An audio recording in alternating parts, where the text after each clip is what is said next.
It's a place of history and mystery, strangely a very old and very new region in Mexico. The ancient Aztecs are said to have come from the area, yet it wasn't until the 20th century that permanent settlement was officially recorded. Today, it's being called the Riviera Nayarit, and its crown jewel is Sayulita. My dad and I decided to check it out, and we found this bungalow of an Airbnb as our base, and I immediately struck up a conversation with our host at her nearby yoga studio. Let's see if I can do this. Hey! Oh, I can. Okay, so this is Nara. Yes. Which is short for? Narayani. Narayani. I was born and raised in Buenos Aires. Since I was 16, I just started backpacking, hitchhiking everywhere. It just was a lot of things came together. I saw a friend of mine, really good friend, we were working together on bartending. And I started seeing her changing in a very positive way. And I said, what is she doing? So she told me about this yoga thing. The yoga thing.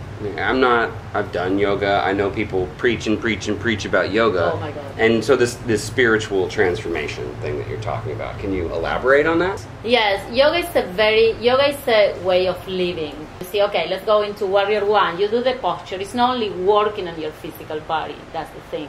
It's also working with energy and in your organs and chakras and in many different layers. Being more aware of your own body. Yeah, okay. And your own mind, you know, why you do the things you do. People in bikini doing the perfect yoga posture, showing off all the time. So Instagram. That means your ego comes into play. So yoga is trying to, not to get rid of your ego, but not work from your ego. So what is doing yoga now is the opposite in the States. As I've done travel and as I sense a bit in Sayulita, there's, because it's a new touristy place, that there is a bit of tension. No between tourists and locals, but between locals and expats. So I used to have a restaurant, and I remember we ran out of something, let's say wine, and a customer wanted wine. So I used to go to the restaurant, the closest restaurant, say, can I borrow a bottle of wine? I'm gonna sell it, give you the money back tomorrow. Yeah, sure, no problem.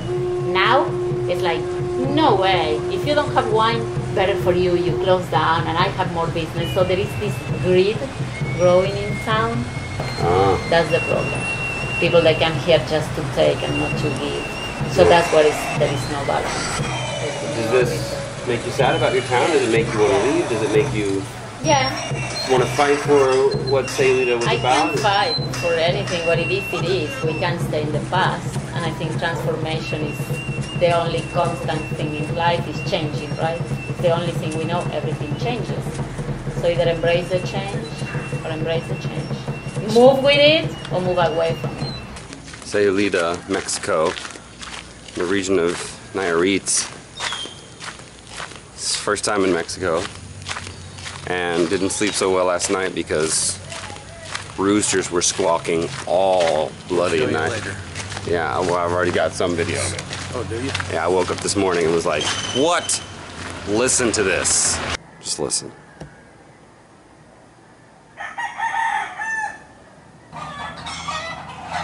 Kidding me right now.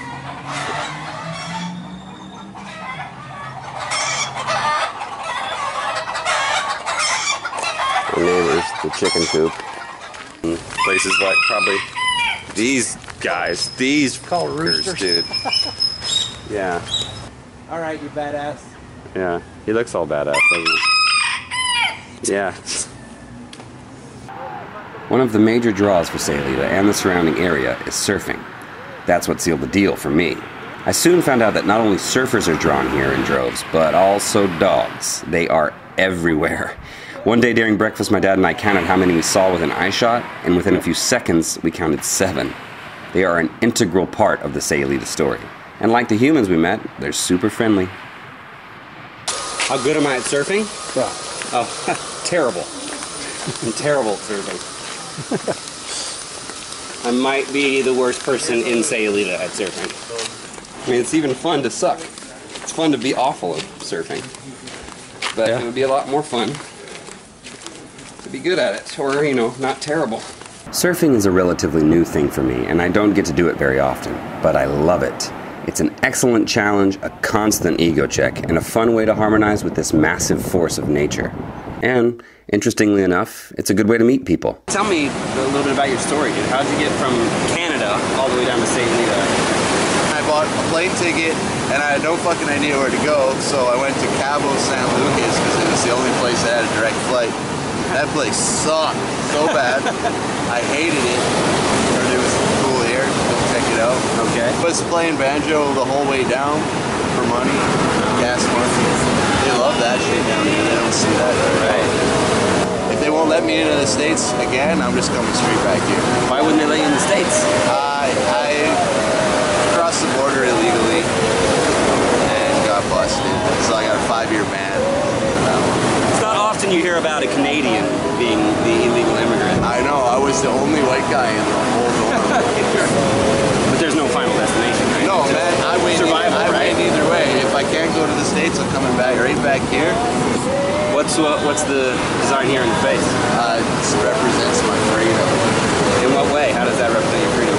I'm free to do it, so I do it. Alright, so this is Chad, down here in Sayulita from BC, Canada, right? Boom. Okay, I'm here with Mark. Take it on the road. I'm from the French part of Switzerland, Okay. somewhere near Fribourg, and I have been traveling like for a year in Asia, overland. So I crossed like 12 countries from west to east. Started 3 weeks ago in Mexico, and I decided to go south to explore Central America and South America. But there is no fixed plan. That's the idea. How was Iran? I mean, obviously... Iran is amazing, really. It's Where were you in amazing Iran? people. I was everywhere. I stayed there for 1.5 months. One thing that I really like about traveling is that you always have an idea of the place you're gonna go, but it's never real. It's never the reality, because to know that you need to go and see. And I like this shift between what I imagine it's gonna be and what I see when I get there. Do you plan for a future, or are you just kind of letting it go, seeing what happens? I don't plan much for a future, but I worry about it sometimes. Sometimes I think about, what I want to do later, or how will that continue. But I'm lucky. I'm from Switzerland, and you can find job pretty easily there. So there's nothing like a big problem. It's more philosophical problems, like thinking, okay, what do I want to do with my life? I feel like I'm young and I have this energy inside me. I can fight it, so better like use it to do something good. Sayulita is still a very small town, and making friends is easy, albeit most of them expats and travelers like me. To get our Mexican mystery on, my dad and I decided to head up into the jungle in search of ancient petroglyphs from the time of the Aztecs. We had no idea what we were getting into, but hey, that's part of the explorer spirit, right? It's not about the destination, but the journey, or something like that. We actually were in the right spot, we think, based upon the clues I read online about finding this place. But we went about 35 kilometers, 40 kilometers out of the way, so I'm not 100% sure that we're doing this right, but you have to get lost to find your way back, so hopefully that is the case, and hopefully we're going back to the right location now. So your information is going past the town, right? Yes. This is actually a rock road that we're on. So you think we're still, this is the town, huh? Yes. We're trying to go to Alta Vista, this place that Nara told us about, which is a ruins, ancient stuff, magical alien stuff. And I saw a sign that said Alta Vista, but I think that we should probably turn around. Don't you, Dad? Yep.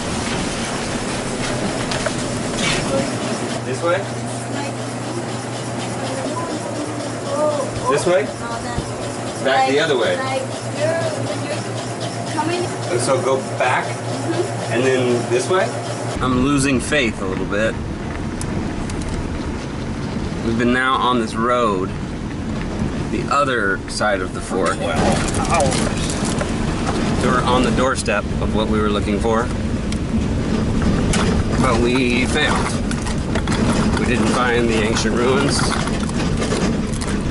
but I guess we saw Mexico a little bit more. So I guess that's the That's the loser's prize. So, no petroglyphs for us. It was disappointing, but those who take chances are bound to fail from time to time. But they're also bound to stumble upon some hidden gems. Alright, so this is Margot. I met Margot yesterday here at... Tell me what this is. Just tell me. We're in the turtle camp in Sayulita. So basically what we do is we try to protect the turtles from the poachers mainly, and also from the birds and dogs. And they disappear? Yeah. Why do they disappear? Disappear, like, no, it's like the extinction. Yeah. Oh, they're an endangered species? Yeah. Really? Sea turtles are in... Yes, yeah. With what we do, only one on 100 will survive. Wow. 1 out of 100 will survive. So you go find the... Yeah, we go at night to patrol, find the eggs. To what? Patrol? Petrol. Patrol? Oh, Like on patrol. Yes. On patrol, yeah. Okay. Why does Eric, this is Eric in the background right here, making drinks. This drink that I have, he's the guy who started it. Yeah. But why do you do this? Why do you save the turtles? Why? What's the question? That's not a question. Like, that's obvious. We have to help the nature. So Margot, beyond the turtles, she's going to start selling waffles. Yeah. She has a little bit of Belgian in her blood, I guess. Yeah, I do. So she's got waffle in her blood. Yeah, exactly. I grew up with waffles. Yeah, and you're going to set up like a cart here in Sayulita? Yeah, on the plaza. Okay. And yeah, just to take away just something simple, easy, and. Okay. Well, when you come to Sayulita, you can come see the turtles and set them waffles and eat waffles. Come set the turtles free, then go have a waffle from Margot. Yeah. It's harsh to think that only one of these little guys might make it. That's nature. And like surfing, it can be an unforgiving and frustrating experience. But it's that one wave you catch, that one little sea turtle that grows into adulthood that makes it all worth it. So long, Sayulita.